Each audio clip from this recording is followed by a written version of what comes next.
come in to a holistic health center for help when there's nothing else really that they've been told the doctor can't do anything else for them. That's when they seek out quite often holistic health, juicing, fasting, really, you know, after the pain, or, you know, really getting a diagnosis that brings them to present. That's when people late in the game decide to make changes. Not usually way before. You do have some generations of parents now that are making distinct choices about learning to garden, organic food. You know, it's wonderful with technology having more access to this information. We can't say any longer that we can't find information about a plant-based diet and what the distinction of cholesterol is and certain way. You know, if I don't exercise, I feel it. I will feel it in my back. I will feel stiff. You can feel, which will result in you feeling older. If I eat more than I'm burning off, it will pile on in my waistline, especially when you get to a certain age. And then also, I won't feel that that energetic, powerful in my body, inner athlete feeling, which many people don't work out long enough to experience as an adult. It's also mental health and my mood, and that for me is also not inflicting violence on other people when you know what it's like to be marginalized or not to be thought of or to be mistreated, or your opinion doesn't count, or your pain is not important to other people. For me, that extends also to animals. So, you know, today, this is a lot of pulp. I'm going to use this, I think, in another recipe if you're paying for organic produce.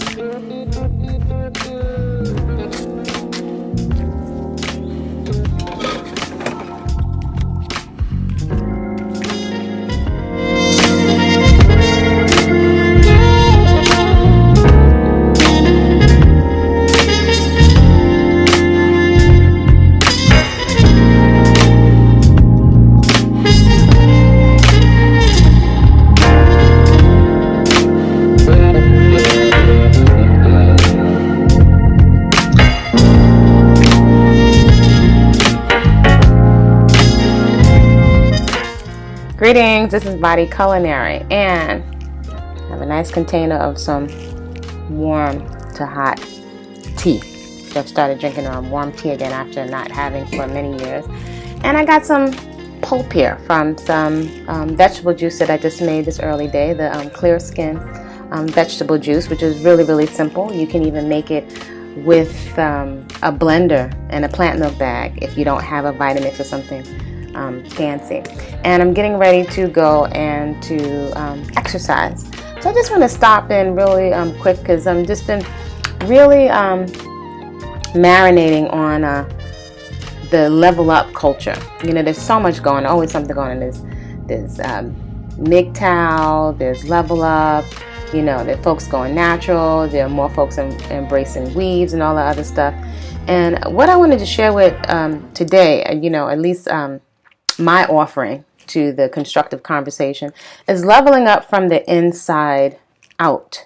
And so many people can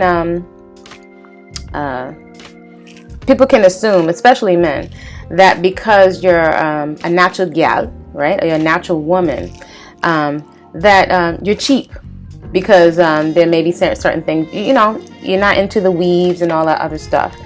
And produce costs, conventional and organic. If you use a gym or a gym membership, that costs.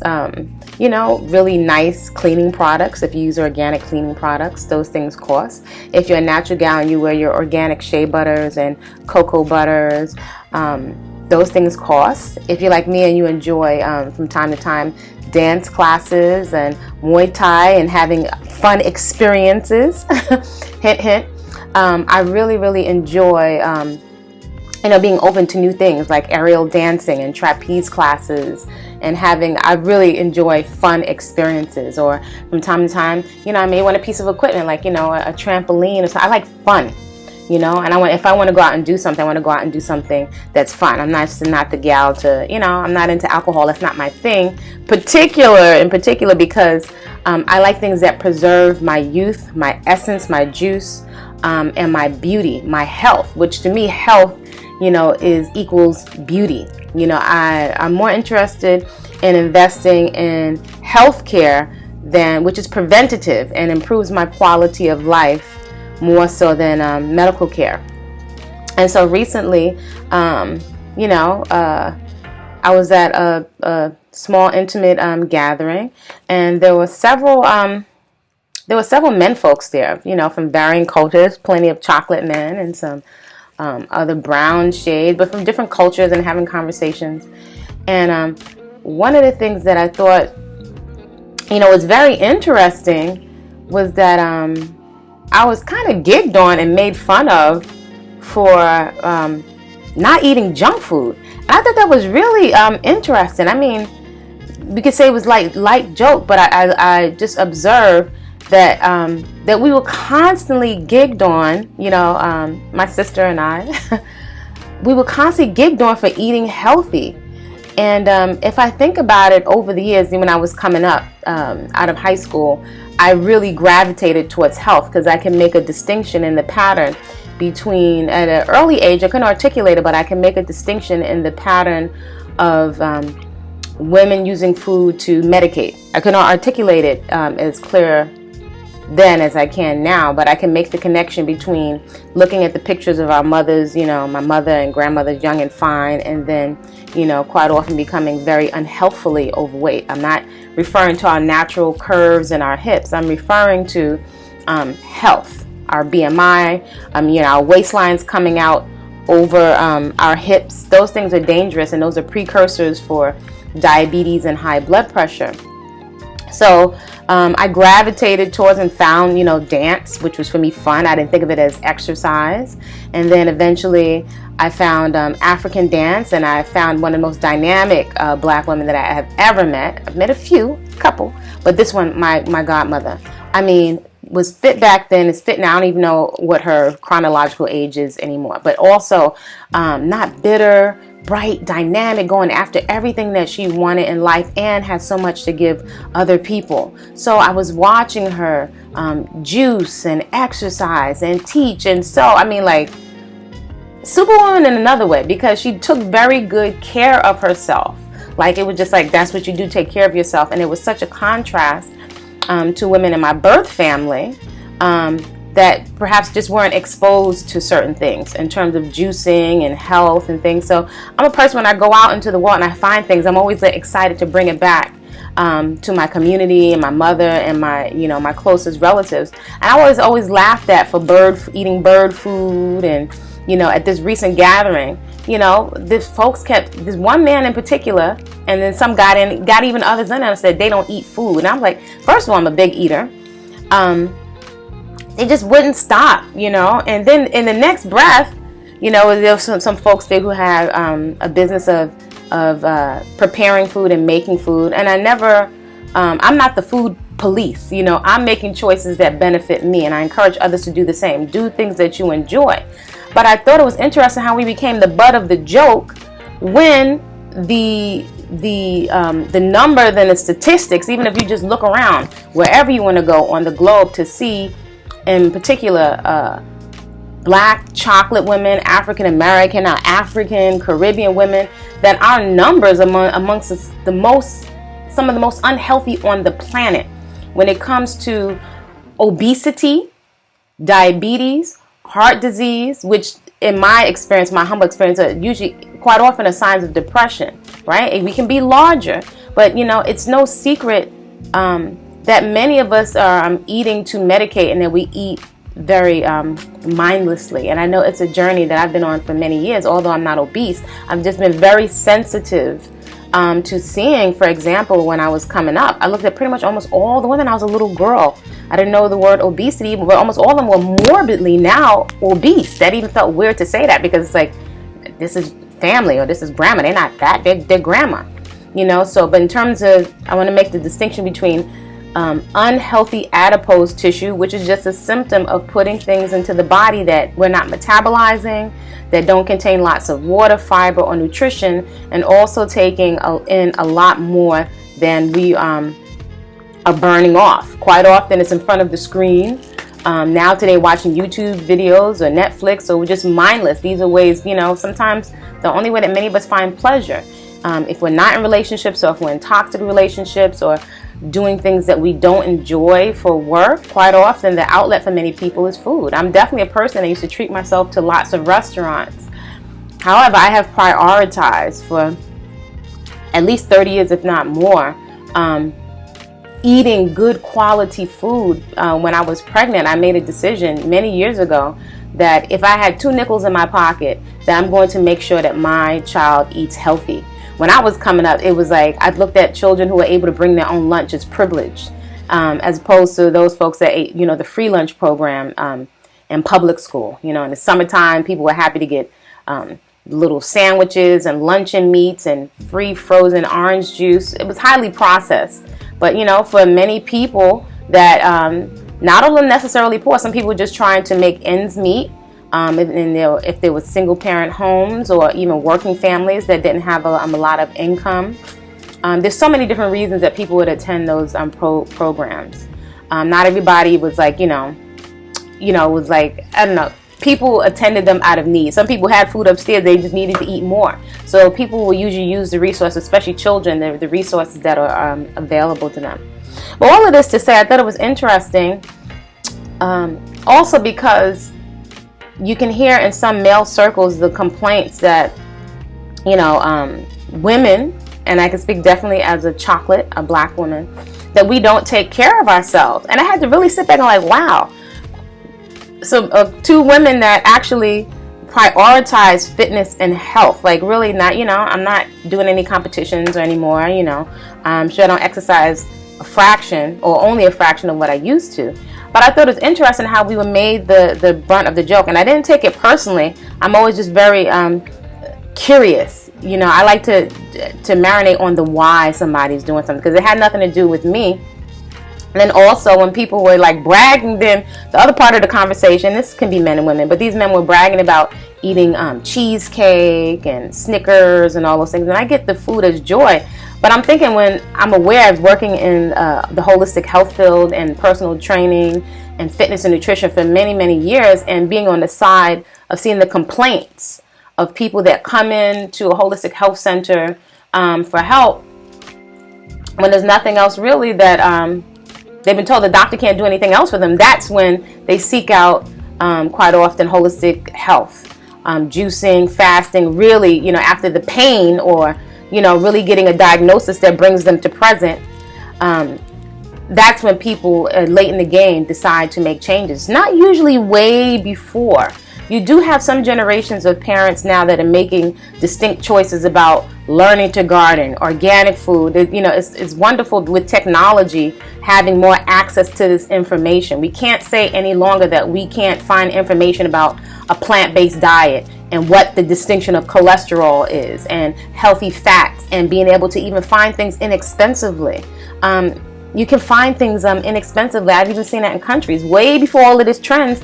Because of my simple Grandma Lou, who is not a vegan or a vegetarian, I feel confident that I could eat anywhere for pretty much $5 and stretch my food. But when you're in conversations with people, it's very interesting. People say, well, you can exercise because of blah, blah, blah. Or you eat bird food because of blah, blah. That's why you look a certain way. If I don't exercise, I feel it. I will feel it in my back. I will feel stiff. You can feel, which will result in you feeling older. If I eat more than I'm burning off, it will pile on in my waistline, especially when you get to a certain age. And then also, I won't feel that energetic, powerful in my body, inner athlete feeling, which many people don't work out long enough to experience as an adult. So I just wanted to come on. You can let me know what you think in the comments of have you experienced yourself being the butt of folks' jokes? Because regardless of the labels, vegan, paleo, whatever, that because you have prioritized your health, that you have made the butt of the joke.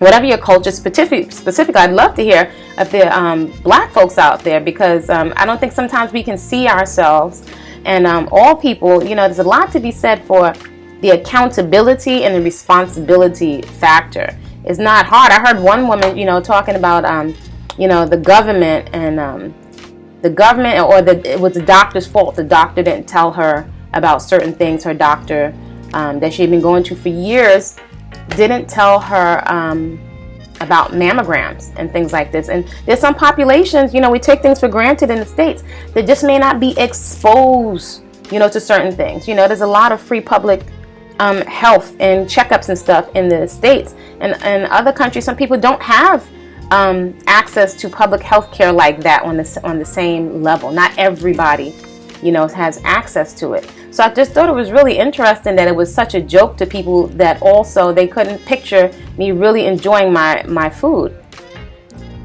And towards the end of the night, when, I pulled out beautiful pictures of beautiful cakes that I would say would be on par with any pastry chef.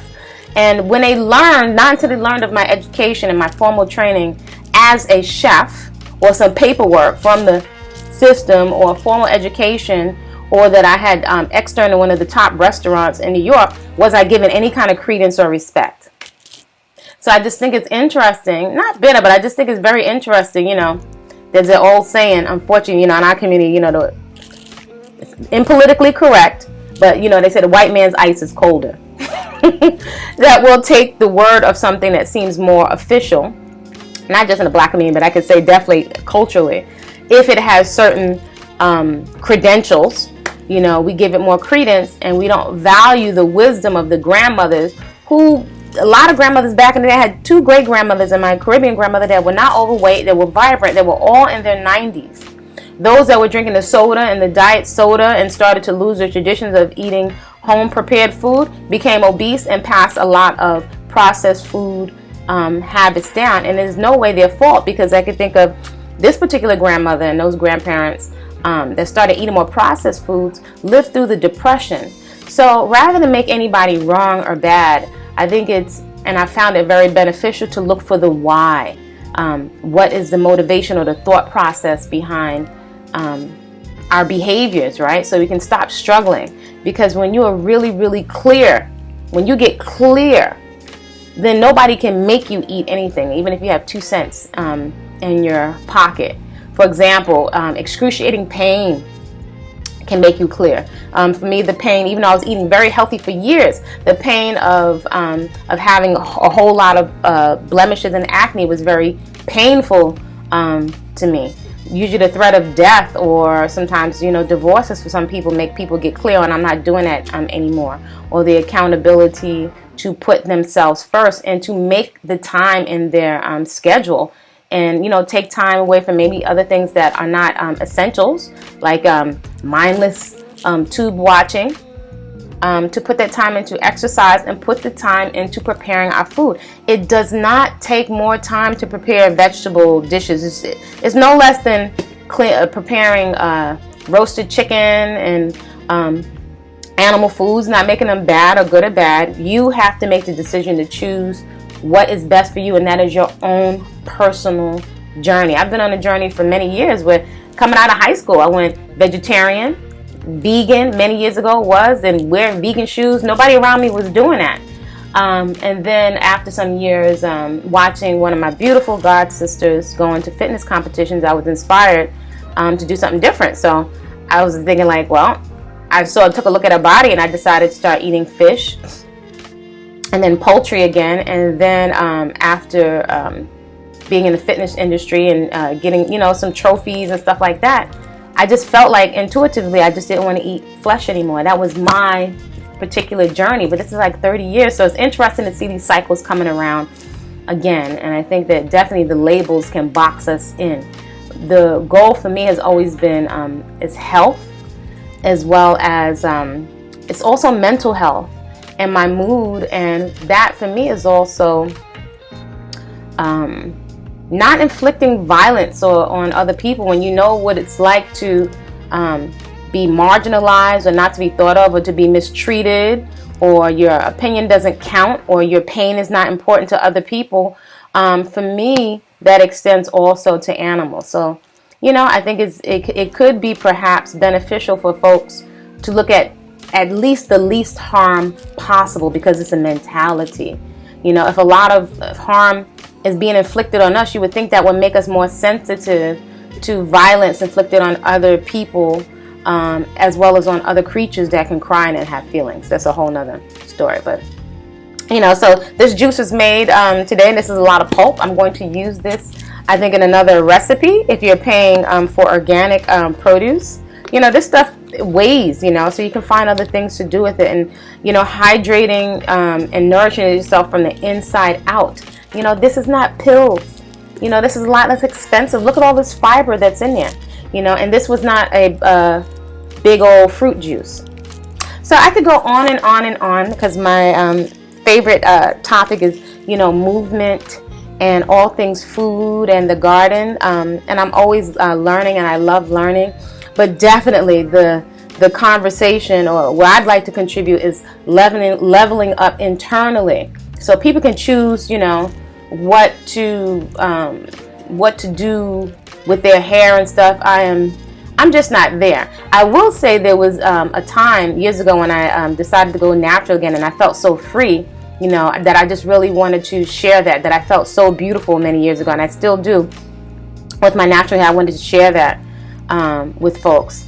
And now I would say, you learn more. You learn more about not judging and condemning other people, as you grow in wisdom and with age, because I would definitely not, I could never deny the work of a Maxine Waters or Michelle Obama. So am I going to condemn them because they have a perm in their hair? No, it's just not for me. If you just show up and you shine, then you'll inspire younger women to want to be like you. Anything that my godmother was eating and drinking, I was open like a book. And one of my other mentors in the holistic health field, because they were such a huge contrast between their level of health and vibrancy. That was huge to me. The vibrancy of the women, the chocolate women that were on the holistic side of my extended family, not blood relatives, night and day. And I can say consistently they all were eating fruits and vegetables. They were pretty much vegetarian, yeah, and they ate, and those women threw down. I could definitely say these women threw down. They all at some point did juice fasting and stuff. It wasn't so trendy like it is now, but I could tell you their level of health and vitality and taking care of themselves, that's something definitely. I don't think they had a conversation about leveling up, but I can think of two of my mentors, my godmother and the other woman whose holistic health center I stayed at for several years and worked with her, Queen Afua. Shout out to her, because you got to give props where props is due. She was always, prioritized taking good care of herself and her weight and what she ate and feeding that to her children. I'm going to give that woman her props because she was consistent. My godmother was consistent, but it wasn't like my godmother wasn't looking for accolades. She was doing it for herself. She's not on YouTube. She doesn't get recognition like that, but probably one of the most dynamic, if not the most dynamic black woman I've ever come across. Ever. And back in the days when we would come around wearing African fabric and cloth, she would say, you need to dress that up because you look like an African market woman, because she had traveled to Africa. She said, snatch that up, make it look nice and make it look pretty. And then my godfather, who came up in the nation, always just so clean. He would even say, look at your shoes and your heels are run down. He was like, you look like what they would say back in the nation is poor, raggedy, and out of doors. So y'all need to clean that up, fix the holes in your socks. Those were basic practices that they told us. Get a job, get out of your parents' house. Don't hate your parents. Look for the gifts and the strengths that your parents gave you, even if you didn't meet them. They were such. I'm so blessed to have met a few really dynamic elders who took the time to give me what money could never pay for. Some just nuggets of wisdom that serve me today. So, all that to say, let me know have you been at a butt of jokes because of your choice to upgrade from the inside your food, maybe from your partner or your family members. And I would love to hear, has that been enough to deter you from really staying the path? I'm very sensitive. I know what it's like to sometimes be the only person that's eating a certain way. And I'm not saying we need to get caught up in the ego tripping of the labels of vegan or vegetarian. I like to focus more on the behavior, which is cruelty-free. Cruelty-free first, yes, to me and also to others. And then I'm also looking at the results. If I felt other things were healthy, I would eat them. But it's been a long journey of trial and error. And it's so easy to jump on the back of all these different bandwagons, which to a certain degree, you're probably going to jump on the back of a bandwagon in your own personal experimentation. So a lot of years of experience and fun and discovery it has been. And so the labels don't mean so much to me as behavior and the results. So do you make people the butt of a joke because they're eating and they're juicing, or they refuse to eat junk? Because I was just thinking, my brain is so precious, my health is so precious. It took me so long to clear up my skin. I'm just not willing to give up my health. Part of the whole level up movement is women really being schooled, younger women and some women that may have never had the conversation, to go back and think to take care of yourself and to be the inspiration and motivation and the light and fun, to be this light, fun person and to look really stunning and beautiful and to be fit. It costs something. It costs money for a gym membership if you have fitness equipment. If you're paying for soil for your garden and things that relax you, all the stuff that goes into making you to give all that juiciness away, it's a lot of energy. If you put energy and time into being healthy and vibrant and fun, whether that's if you're getting your hair done or going to the salon or however you wear your hair, even though my hair is in semi-freeform locs. If I wanted to buy a really nice organic natural shampoo that doesn't dry out my hair and barrettes, and I know for me it's really about really good quality food and soil and seeds. Even those things cost, and my time costs. There's so many things that I can be doing with my time. So I think the conversation is really about bringing value. It's taken a while. It's been a process of really appreciating myself.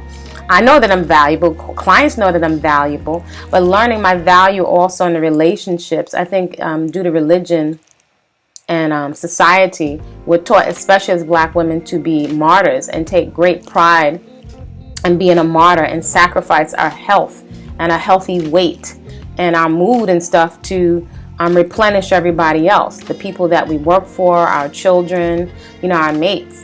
And then it's becoming a reality. And I think, again, this is part of the whole level up conversation, that you've given away your intimacy, your sex, to folks that were irresponsible.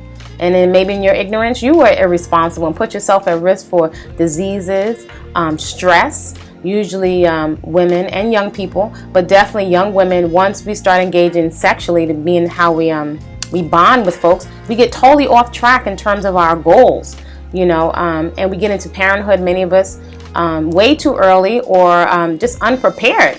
This could even be some professional women that didn't have children. And so when you get to a point where your clock is so-called ticking, that will just find anybody to just have a child with and not have a committed partner. And I think aside from the money factor, there's so much that goes into parenting, because there's a lot to parent a child on your own, another human being for years, the patience that it takes, the maturity and for yourself and working on yourself that it takes before you can do that for another person. I think it's grossly, underestimated. So it's a lot of investment. In order to be a healthy individual, it requires responsibility, and responsibility is also going to translate into money, And so I could definitely say I didn't require as I did, but I did, and I didn't require as much because it didn't really occur to me. But looking back, it was a lot that I gave away for free, because it's who I am in terms of nurturing. Most I would say for free, but I just didn't place as much of a value, because it just seemed very elementary to me to treat people with kindness and respect, to share whatever food I had, to prepare healthy meals for people, to treat people like, distinction, giving people wifey treatment that had not invested in me. And I would never think of myself as a gold digger, but I can definitely say at this point in my life, taking a look at that, making sure that I'm making good investments, you know, in people and time where I'm getting something back, and being okay with that. There are many people that may say that that you're stuck up, or you're conceited, or you think that you're too good for something, and everything is about context. We're definitely in an age where it's starting to become known to the average person how much we have been hoodwinked and manipulated from religion, from politicians, with semantics. Right? Too good for something. Sometimes, yeah, you might be too good for something because you make a choice that I no longer context. I no longer want to submit myself to abusive relationships. I don't want to have an abusive relationship with myself where I'm abusing my body temple and eating to the point of deformity, or eating to the point where I'm ruining my skin, you know. And then you have forces that put these terms like orthorexia on it, you know. I'm so grateful for maturity that I can make the distinction between orthorexia, would be almost like a bulimia, you know, where somebody is like spastic about eating healthy. I think there's a big distinction between that and the esteem from being clear about, I want to eat things that preserve my beauty, give me energy, lengthen my life so I can stay out of the doctor's office. That to me is not orthorexia. And if somebody determines that's what it is, so be it. But, you know, it takes a while for us to get really clear, to not follow the herd, to not follow what your best friends from high school and all the popular people are doing, you know, your co-workers, in terms of just putting all kind of stuff in their mouth, thinking they don't have to be accountable. Everything we put into the body temple, we're going to have to pay for. When we're younger, we can get away with it, but we're seeing more and more that younger people aren't getting away with it because we see so much obesity, you know, in children. So all that to say, this may sound like a bit of a rant, but a positive, constructive rant, that yeah, because I'm natural, that does not mean I'm a cheap date, you know. No, it's like it's the thought. Do you put thought into the person, or is everything just about, you know, you want to be with somebody intelligent and spend time speaking to them and then get into their pants. So I'm a person that's always has standards, but just constantly raising the standards first for yourself, what you will and what you won't accept. So yeah, come bringing offerings. You come bringing offerings. It's not a question when it's somebody that you value. If you don't value yourself, you'll put anything into your mouth and not think about the consequences. You won't really care about where you spend your time. You won't be discerning about the products that you put on your hair and stuff, if they're cancer causing or contribute to fibers and tumors and fibroids. And you know, for the men folk that were gigging us, I'm like, do these men even think about, are they even aware of the rates of prostate cancer and constipation and you know, colon cancer? You know, there's enough information out there for us to be accountable and responsible. Yeah, and that has a tremendous value. It's not just the government is going to come in and do that for us. You know, and from the religious perspective, you know, I always questioned for years. I used to ask my mother this. I said, Mommy, not trying to be disrespectful or anything, but if I can ask you a question, how is it we think that we can sit and pray all day to a God or a Savior, do whatever we want to this body temple and think we're going to die and get up and get a fresh brand new body and weren't accountable for the one we had, you know, in the first place? That makes zero sense, and that is definitely a mentality, and it's encouraged because it keeps us on the stroll and being good customers. Crazy. People complain about black women being obese and overweight, and then you laugh at, you know, and make the butt of a joke women that don't want to eat garbage. Let me know what you think down in the comments below. Subscribe to the channel. Give this video a thumbs up. I'd love to hear you join in the conversation. Do check out the Sister Butterfly and Sister Monkey Learn to Eat Better puppet series. Yeah, and share the video with someone that you know could use some value, some motivation and inspiration, because I think many more people would eat healthier if they could see visuals, some options. My son would say, Mommy, people don't understand the way you're eating. To me, it seems like the most simple, elementary thing, but I'm very, very creative, especially with the raw ingredients. So eating processed, vegan junk, I had some of the worst skin ever, which also promotes a lot of omega-6s. So that's a whole nother story where you could be eating so much processed vegetarian food that is still not healthy. You know, and there's research and science, you know, out there. So I really enjoy unprocessed foods, and I enjoy the process of preparing it. So it's been something to find a rhythm so that can be convenient and sustainable. So I look forward to seeing you in the next video, and share your comments below. Create a great day on purpose. I'm going to go get this workout on. And I did clean the juicer before I walk out of the door. But usually I do the compost. I'll do the compost later. All right. See you soon.